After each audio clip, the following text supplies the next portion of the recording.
Hello friends, मैं Swati पुनियास kitchen में आप सभी का स्वागत करती हूँ।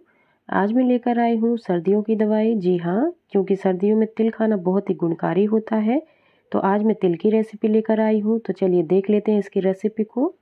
तो 1 कप लिया है मैंने गुड़, जिसको मैंने छोटे टुकड़ों में काट लिया है, और अगर आप वेट में देखें तो ये 150 ग्राम है। और 1 कप लिया है मैंने सफ़ेद तिल, अगर आप वेट में देखें तो ये 150 ग्राम है। तो तिल को अच्छे से साफ़ कर लें, इसके बाद ही लें। और 1/4 कप का आधा घी लिया है, और चम्मच से देखें तो 6 छोटे चम्मच है ये। और 1/4 कप लेंगे पानी, और आधा कप ली है मैंने गोंद।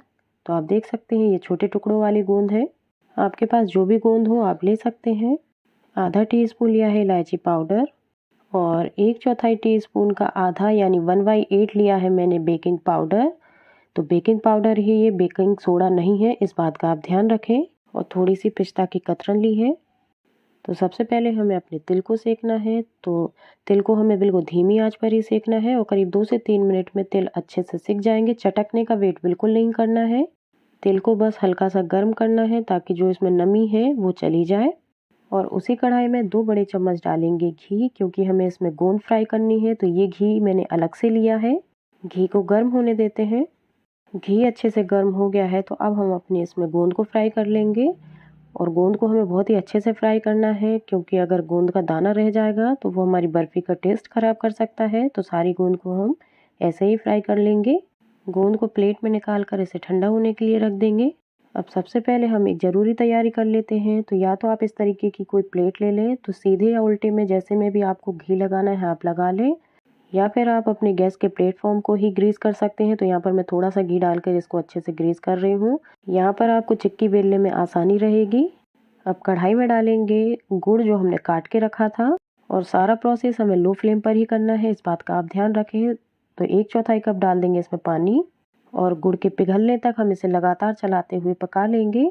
और गैस की फ्लेम को हमें बिल्कुल धीमा ही रखना है। तो आप देख सकते हैं गुड़ अच्छे से पिघल गया है।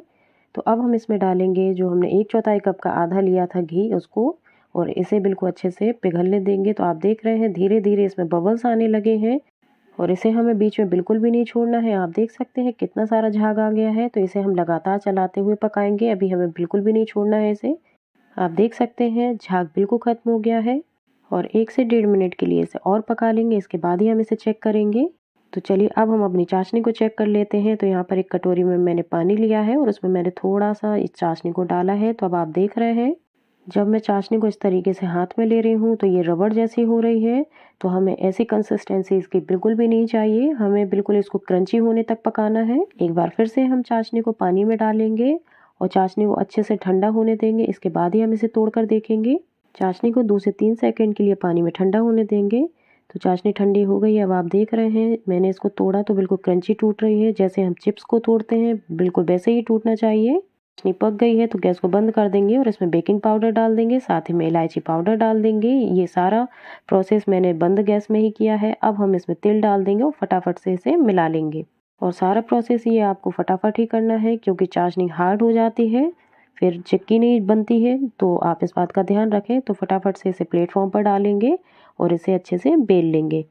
आप चाहें तो इसे प्लेट पर भी फैला सकते हैं, पर मैं आपको यही सजेस्ट करूँगी कि आप इसे फटाफट से बेल लें, क्योंकि गर्म होने की वजह से ये आसानी से बिल जाता है। और इसको आपको बिल्कुल पतला बेलना है, जितना हो सके उतना पतला बेलें। तो यहाँ पर मैंने इसको बेल लिया है। अब हम इसे ठंडा होने देते हैं, और जब तक ये ठंडा होता है तब तक हम बाकी की तैयारी कर लेते हैं। तो यहाँ पर मैंने लिया है एक टिफ़िन बॉक्स, आप प्लास्टिक का या स्टील का कोई भी ले सकते हैं, और इस पर मैं लगा रही हूँ बटर पेपर। तो घी या तेल लगाने की आपको बिल्कुल आवश्यकता नहीं है। तो हमारा ये कंटेनर तैयार हो गया है। तो चलिए अब हम अपनी चिक्की को भी देख लेते हैं। तो आप देख सकते हैं ये ठंडी हो गई है, और ये आसानी से टूट रही है। और इस सारी पट्टी को हमें बहुत ही छोटे टुकड़ों में तोड़ना है, जितना हो सके उतने छोटे टुकड़े तोड़ें।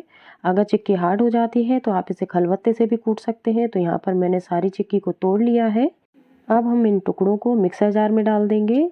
तो ध्यान रखें कि मिक्सर जार को हमें पूरा नहीं भरना है, जार को सिर्फ आधा ही भरें आप। और अब हम इसका बारीक पाउडर बना लेंगे। पाउडर बनके बिल्कुल तैयार है। ऐसे ही हम सारे चिक्की का पाउडर बना लेंगे, और जितने छोटे टुकड़े होंगे उतनी ही ये ईजिली पिस जाएगा। और अगर पाउडर में कोई मोटा टुकड़ा रह जाता है तो उसे आप बाहर निकाल लें। अब हम गोंद को भी पीस लेंगे। तो गोंद अच्छे से ठंडी हो गई है, इस बात का आप ध्यान रखें। गरम गोंद को कभी भी नहीं पीसना है। आप चाहें तो इसे किसी थैली में डालकर बेलन की मदद से भी पीस सकते हैं।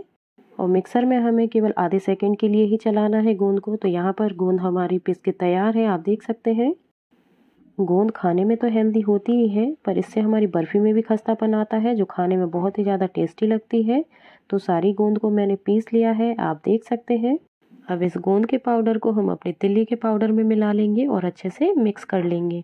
दोनों ही पाउडर को अच्छे से मिला लिया है। तो चलिए अब हम अपनी जो हमने कंटेनर तैयार करके रखा था उसमें इसको सेट कर लेते हैं।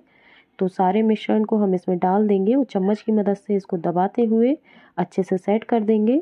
इसको आप चम्मच से अच्छे से दबाते हुए सेट करें ताकि बर्फ़ी बनने के बाद ये बिखरे नहीं। तो अब मैं इस पे डाल रही हूँ पिस्ता की कतरन और इसको भी चम्मच की मदद से इस पे अच्छे से दबाते हुए सेट कर लेंगे।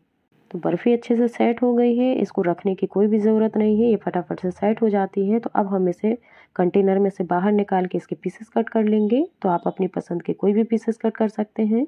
तो लीजिए तैयार है बाज़ार में महंगी मिलने वाली तिल की बर्फ़ी, जिसे अब आप खुद बनाएं। और आपकी बर्फ़ी कैसी बनी मुझे कमेंट्स करके ज़रूर बताएं। अगर आपको रेसिपी पसंद आए तो वीडियो को लाइक, शेयर और चैनल को सब्सक्राइब करना ना भूलें। तो मिलते हैं और ऐसी ही यूनिक रेसिपी के साथ। थैंक